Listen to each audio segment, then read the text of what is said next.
नमस्कार, मैं हूं बिलाल शेख और आप देख रहे हैं तहलका न्यूज इंडिया। और हमारे साथ इस समय मौजूद हैं दो कांग्रेस के बड़े नाम। एक तो हैं कांग्रेस के प्रवक्ता रवि भूषण जी।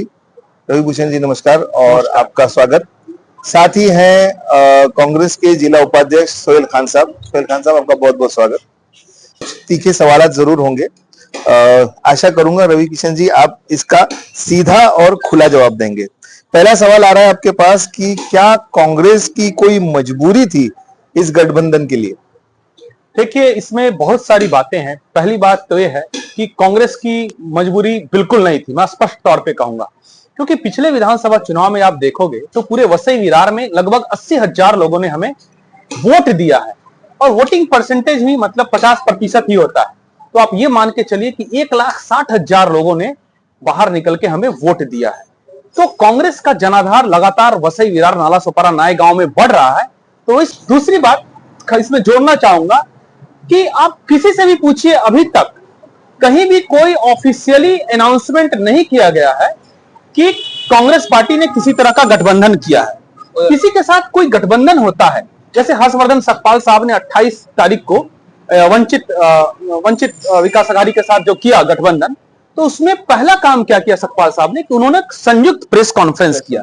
तो अभी तक कोई संयुक्त प्रेस कॉन्फ्रेंस वसई विरार कांग्रेस के जिला अध्यक्ष ओनिल अलमेरा का किसी के साथ नहीं आया है। तो अपने आप में यह सवाल अंधेरे में है कि कांग्रेस ने गठबंधन किया है या नहीं किया है। ऐसे हर पत्रकार ये सवाल पूछ रहे हैं, लेकिन इसका कोई स्पष्ट उत्तर नहीं है। आप तो कांग्रेस के या इस जिला के प्रवक्ता रहे हैं, तो आपको भी नहीं पता है कि गठबंधन हुआ या नहीं हुआ? देखिए, कांग्रेस पार्टी में अनेक तरह की विचारधाराएं रही है। तो वसई विरार कांग्रेस के साथ दुर्भाग्यपूर्ण स्थिति यह है कि वसई विरार का कांग्रेस जो है, थोड़ा सा इसका कंट्रोल वसई गांव के तरफ है और उनका झुकाव जो है वो ज्यादातर, उसमें से बहुत सारे ऐसे लोग हैं जो बहुजन विकास अघाड़ी के पिछलग्गू रहे हैं, पीछे पीछे चलने वाले लोग रहे हैं। वो ज्यादा सोच ही नहीं पाते कि बहुजन विकास अघाड़ी के सिवा भी कोई दूसरी दुनिया है। तो वो लोग अपने से कुछ अपनी कोई स्ट्रेटेजी बना रहे हैं, क्या बना रहे हैं, किस तरह की सेटलमेंट की राजनीति कर रहे हैं, उससे मैं रवि भूषण मैंने खुद को अलग कर लिया है। अब मतलब ये तो साफ तौर पे देखा जा रहा है अभी आपकी बातों से कि कांग्रेस के अंदर ही दो विचारधाराएं सामने आ गई। एक तो है जो जिसका झुकाव ऑलरेडी एक लोकल पार्टी जैसे कि आप कह रहे हैं, और आपने आपको अलग कर लिया है। इसका मतलब ये कि सिर्फ आप अलग हुए हैं या आपके साथ और आपके विचार को समर्थन देने वाले और भी लोग अलग हुए हैं? देखिए, मैं फिर से इसमें जोड़ूंगा कि कांग्रेस के आज नहीं है ना, 28 दिसंबर 1885 से भी कांग्रेस के अंदर विभिन्न तरह की विचारधाराएं थी। कांग्रेस ने सबको अपने अंदर समेटा है। तो एक विचारधारा जो है कांग्रेस वसई विरार नाला सोपारा नाय गांव में, उनका ऐसा मानना है कि वो सेटलमेंट की राजनीति की पे चले। जैसे बार बार ओनिल अलमेरा के पिताजी ने भी, उन्होंने भी क्या किया था, पार्टी को बेच दिया था। ओनिल अलमेरा भी पार्टी को बेचने का प्रयास कर रहे हैं। तो हम लोग जो कांग्रेस के निष्ठावान कार्यकर्ता, हम लोग we the people of Vasai Virar Nalasopara Naigaon, we the voter of Congress Vasai Virar Nalasopara नाय गांव, हमने इस विचारधारा से, जो अनिल अलमेरा की जो विचारधारा है कि चुपके चुपके कांग्रेस पार्टी को बेच दो, उससे खुद को अलग करते हैं। हम लोग राहुल गांधी जी को देख के कांग्रेस पार्टी में ज्वाइन किए हैं और अपने हाथ की जो निशानी है, पंजे की जो निशानी है, उसके साथ हम किसी भी तरह का समझौता करने से हम लोग इनकार कर चुके हैं। हमने बराबर ये लिस्ट पब्लिश की है कि वो कौन से गद्दार हैं जो वसई विरार में कांग्रेस को बढ़ते नहीं देखना चाहते हैं। क्योंकि 80,000 वोट मिलने के बाद अगला हमारा था लक्ष्य की 1,60,000 vote, 2 lakh vote, 3 lakh vote, क्योंकि वसई विरार नाला सोपारा नाय गांव पूरी तरह से कांग्रेस की थी। तो कौन से लोग हैं जो नहीं चाहते हैं कि कांग्रेस यहां पे बड़े हो?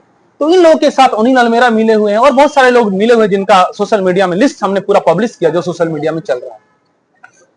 मेरा अगला सवाल भी यही था कि क्या कांग्रेस को खुद पर भरोसा नहीं रहा कि विधानसभा में इतना बड़ा वोट शेयर आने के बाद में कहीं ना कहीं जाकर एक झुकाव जो है वो लोकल पार्टी की तरफ या गठबंधन करने की, जैसे कि पिछले प्रश्न में मैं आपसे पूछा कि क्या कोई मजबूरी रही हो? आपने इसका स्पष्ट जवाब तो दे दिया है। आपने कांग्रेस के ही जिला अध्यक्ष पर काफी कड़े आरोप लगाए हैं कि कांग्रेस को समाप्त करने की दिशा में ले जा रहे हैं। और अच्छा, एक बात और आपसे ये पूछूंगा, बहुत से कार्यकर्ताओं ने कई मतलब महीनों पहले से, जैसे कि मैं मिलता रहा हूं, बहुत से पार्टियों के कार्यकर्ताओं से मिलता रहा हूं, उनकी तैयारियां रही थी। और जब मैंने उनसे पूछा था कि क्या आप लोग ये तैयारियां कर रहे हैं कि म्युनिसिपल इलेक्शंस में, तो उन्होंने कहा कि 115 जो है सीटें हैं बहुत सारे ऑप्शंस रहेंगे, हमारे कांग्रेस के भी बहुत सारे लोगों ने कहा कि 115 जो सीटें हैं, बहुत सारे ऑप्शंस हमारे पास में रहेंगे, तो हम ये चाहेंगे कि हमारी पार्टी हमें टिकट दे, इसलिए हम ये पूरी जो है कवायद, पूरी मेहनत जो है ये कर रहे हैं।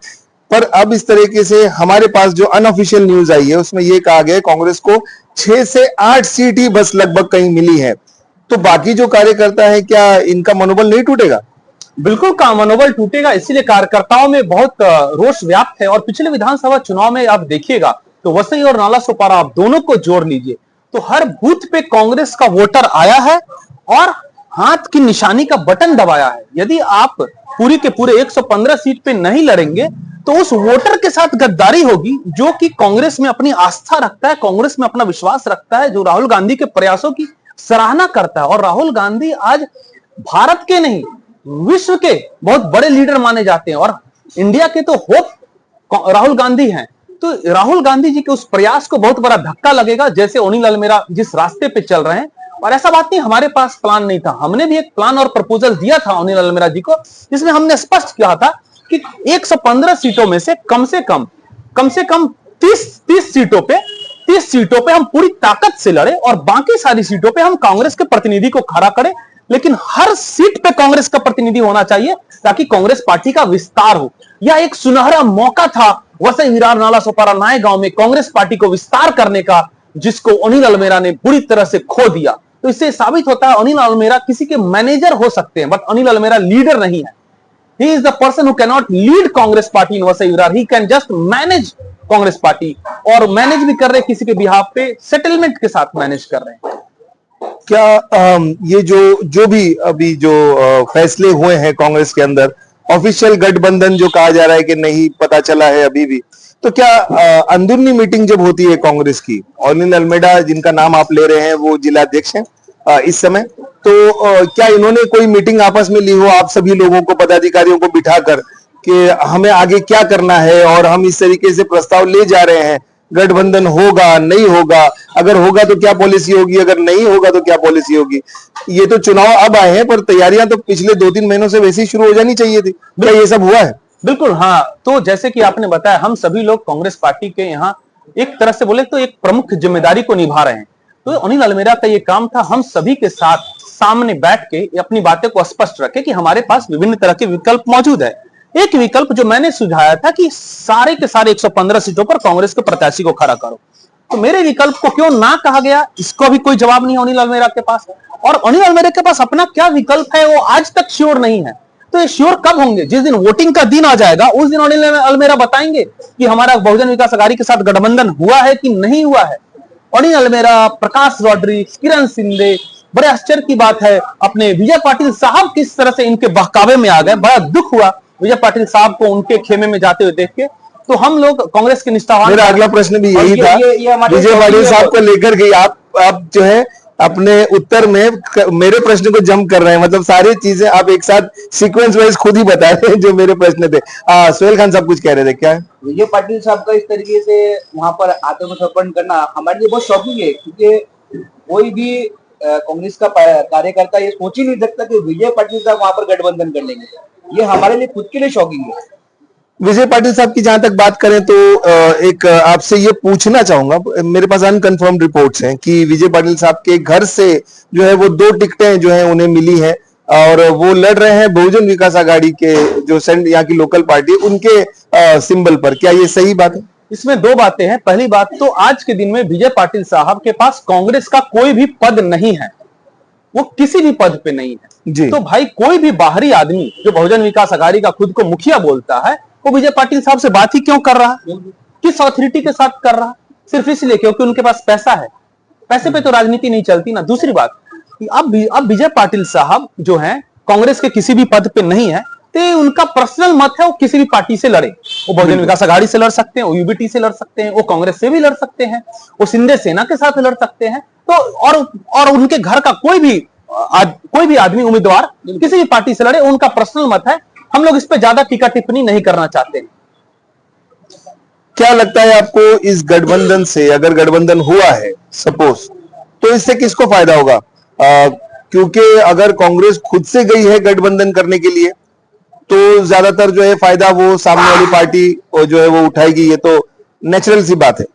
या फिर सामने वाली पार्टी ने अगर बुलाया है गठबंधन के लिए तो ज्यादा फायदा जो है जिसे बुलाया जाता है वो अपनी राय रखता है, वो अपनी तरफ से फायदा उठाने की कोशिश करता है। अगर ये गठबंधन हुआ है, आपसे जानना चाहूंगा तो इस गठबंधन का किसको फायदा हुआ होगा, कांग्रेस को या जो अन्य पार्टीज हैं उनको, किसको फायदा होगा? देखिए, राजनीति में एक बहुत ही इंपॉर्टेंट डिसीजन होता है, एक बहुत ही इंपॉर्टेंट स्ट्रेटेजी होती है, right decision at right time. जी। अरे मेरे भाई, अभी तक नॉमिनेशन कंफर्म हो चुका है, स्क्रूटनी हो चुकी है, और आज तक कांग्रेस और बहुजन विकास आघाड़ी का कोई गठबंधन है कि नहीं है आप कंफर्म नहीं कर सके तो बहुत देर हो चुकी है, इट्स टू लेट। तो आप क्या कर लोगे? यदि गठबंधन कर भी लिए कांग्रेस पार्टी और बहुजन विकास आघाड़ी तो कोई फर्क नहीं पड़ता है, जनता अपना मन बना चुकी है। यदि आपको गठबंधन करना होता तो आइए चेन्नई से सीखते हैं। चेन्नई में भी 80% हिंदू है और 8-9% मुस्लिम और 7-8% क्रिश्चियन आबादी और बाकी सब अल्पसंख्यक आबादी है। तो चेन्नई में क्या है, 200 महानगर पालिका है, तो वहां 178 महानगर पालिका का जब रिजल्ट जब आता है तो 178 जो लोग जीतते हैं वो सेकुलर प्रोग्रेसिव अलायंस के होते हैं। तो यदि बहुजन विकास आघाड़ी के हितेंद्र ठाकुर साहब जो कि बोलते हैं मैं सबके लिए खुला हूं, अरे साहब आप सबके लिए खुले हुए हो, किसी को आप ना नहीं बोलते हो, तो आपको एक सेकुलर प्रोग्रेसिव अलायंस चेन्नई के तरह 6 महीना पहले बना लेना चाहिए था। अभी तक आप नींद से जागे नहीं हो, कितनी सीट हमें दे रहे हो नहीं दे रहे हो, तो आपने वो भी नहीं किया। तो राइट टाइम पे राइट काम आपने नहीं किया, तो ना कांग्रेस को कोई फायदा होने वाला है ना बहुजन विकास आघाड़ी को फायदा होने वाला है, नुकसान कांग्रेस के भविष्य का होने वाला है। और हमें एक फायदा हुआ, कांग्रेस के निष्ठावान कार्यकर्ताओं को यह फायदा हुआ कि कांग्रेस के अंदर बहुजन विकास आघाड़ी के जो एजेंट छुपे हुए हैं वो बाहर आ गए। ये हमें क्लियर हो गया कि हमारे बीच जो स्लीपर सेल है बहुजन विकास आघाड़ी का, उसका नाम हमने पब्लिश कर दिया है, स्टेट और सेंट्रल कांग्रेस कमेटी तक हमने पब्लिश कर दिया है। क्या आपको लगता है कि जो सीटें अब मिली हैं वो जीत पाएंगे, और अगर जीत पाएंगे तो मतलब उसकी क्या रणनीति रहेगी, और अगर हारे तो उसका जो है वो ठीकरा किसके सर फूटने वाला है? देखिए, 28 दिसंबर को हम लोग कांग्रेस का स्थापना दिवस मना रहे थे, कांग्रेस के 140 साल पूरे हुए थे, और ठीक उसी दिन मैं हर्षवर्धन सतपाल साहब को मिला और उनको मैंने क्लियर बोल दिया कि साहब हम ये चाहते हैं वसई विरार में कि कांग्रेस पार्टी का हर कैंडिडेट कांग्रेस के सिंबल हाथ की निशानी पे लड़े। तो उन्होंने बोला मैं इस पे सोचता हूं, करता हूं, लेकिन आज तक क्योंकि ये बहुत देर हो चुका है, फिर उन्होंने नाम ले लिया नसीम खान साहब के पास जाओ। नसीम खान साहब का फोन बंद आता है। अब चुनाव के समय यदि कोई फोन बंद रखे तो अपने आप में बहुत बड़ा सवाल खड़ा करता है कि क्या नसीम खान साहब भी सेटलमेंट की राजनीति का हिस्सा है। तो आपके पहले सवाल का जवाब। दूसरा सवाल का जवाब कि क्या कांग्रेस पार्टी जीत सकती है? बिल्कुल, कांग्रेस में इतने अच्छे अच्छे लोग हैं। जैसे मैं आपको एग्जांपल देना चाहूंगा कि इसमें एक अपने अशरफ भाई हैं, अशरफ अली जी हैं, जो एवरसाइन के वार्ड 21 से खड़े हो रहे हैं, वार्ड क्रमांक 21 से खड़े हो रहे हैं, 21 क से खड़े हो रहे हैं और हाथ की निशानी पे खड़े हो रहे हैं। अब वो अशरफ भाई का इतना अच्छा पर्सनालिटी है क्योंकि उनको हिंदू मुस्लिम सिख ईसाई सभी उनको प्यार करता है। अशरफ अली जी जो हैं, जो एवरसाइन के हैं, वो उनके अंदर सेवा की भावना है। उन्होंने हमेशा एवरसाइन का जो फोरम है वहां पे काम किया। एवरसाइन का जो सीनियर सिटीजन क्लब है वहां पे लोगों को हर तरह की सहायता की, वोटर आईडी, राशन कार्ड, और 24 घंटा सेवा में लगे रहे हैं। एवरसाइन के गली गली में उन्होंने नगर सेवक बनने से पहले ही गली गली में काम करवाना, खड़े होकर काम करवाया है।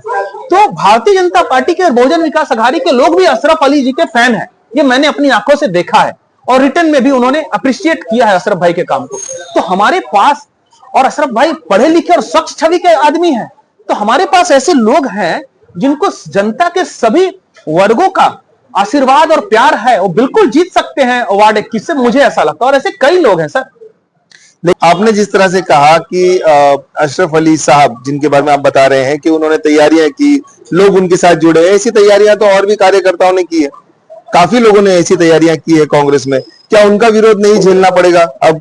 और जो लोग, जो पब्लिक है, जो कांग्रेस समर्थक है, काफी समर्थक जो कांग्रेस की है, जिन्होंने वोट किया है, अब उनके सामने उनके कैंडिडेट्स नहीं रहेंगे, तो क्या उनका भी वोट शेयर कहीं ना कहीं कट जाएगा? आपको ऐसा लगता है? तो बिल्कुल, तो अनिल अल्मेरा ने एक बड़ा ही गैर जिम्मेदार तरीके से काम किया है, और अनिल अल्मेरा की जो दुनिया है बहुजन विकास आघाड़ी से शुरू होती है और बहुजन विकास आघाड़ी में ही खत्म होती है। अभी क्या है कि देखिए, बहुत सारे लोग रुष्ट हो रहे हैं। सबसे पहले जो कांग्रेस का जो पारंपरिक जो वोट करने वाले लोग हैं वो रुष्ट हो गए, दुखी हो गए। दूसरा, राहुल गांधी जी ने ये जो यात्रा की है, भारत जोड़ो यात्रा, उसके बाद जो युवाओं का जो आशीर्वाद और प्यार राहुल गांधी जी को मिल रहा है, अब वो सारे युवा जोश जो है वो सारे दुखी हो गए। दूसरी बात, कांग्रेस के समर्थक दुखी हो गए, कार्यकर्ता दुखी हो गए, हमारे जैसे जो पदाधिकारी जो है, जो कांग्रेस में निस्वार्थ भाव से आए, हम लोग टिकट नहीं मांगते कि भाई हमें नगर सेवक बनने का टिकट चाहिए, तो हम लोग दुखी हो गए। तो इस तरह से कांग्रेस पार्टी को खत्म करने की दिशा में अनिल अलमेरा ने प्रयास किया है, लेकिन ये कांग्रेस पार्टी जो कि 28 दिसंबर 1885 को जिसकी स्थापना हुई थी, वो खत्म नहीं होगी और ये हम लोग लगातार संघर्ष करेंगे।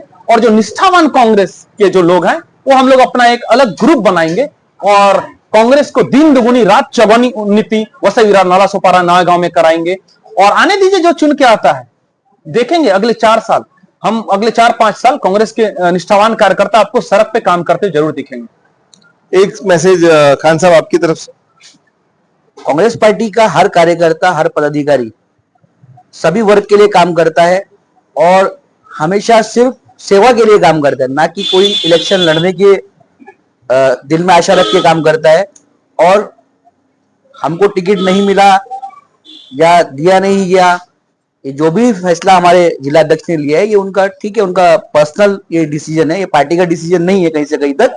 और हम इसका खुले तौर पे इसका विरोध करते हैं और करते रहेंगे।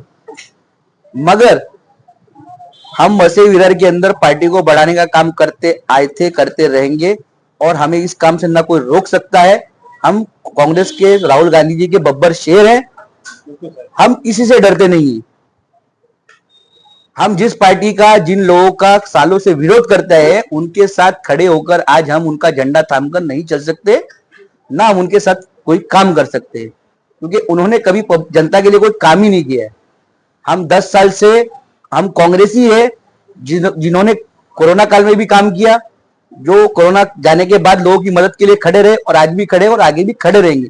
सत्ता में रहे या ना रहे हमें फर्क नहीं पड़ता, हम जनता के लिए काम करते थे, करते हैं और करते रहेंगे। तो इस पॉडकास्ट में काफी सवाल जो है और जो जवाब हुए हैं, कहीं ना कहीं कांग्रेस की लीडरशिप पे बहुत बड़ा जो है प्रश्न उठ चुका है। और अब जानेंगे क्या कुछ ये जो मामले यहाँ पर हुए हैं, इसका असर क्या पड़ता है आने वाले चुनाव में। और आगे आपको ऐसे ही और भी लोगों के साथ मुलाकात कराते रहेंगे। देखते रहिए तहलका न्यूज़ इंडिया।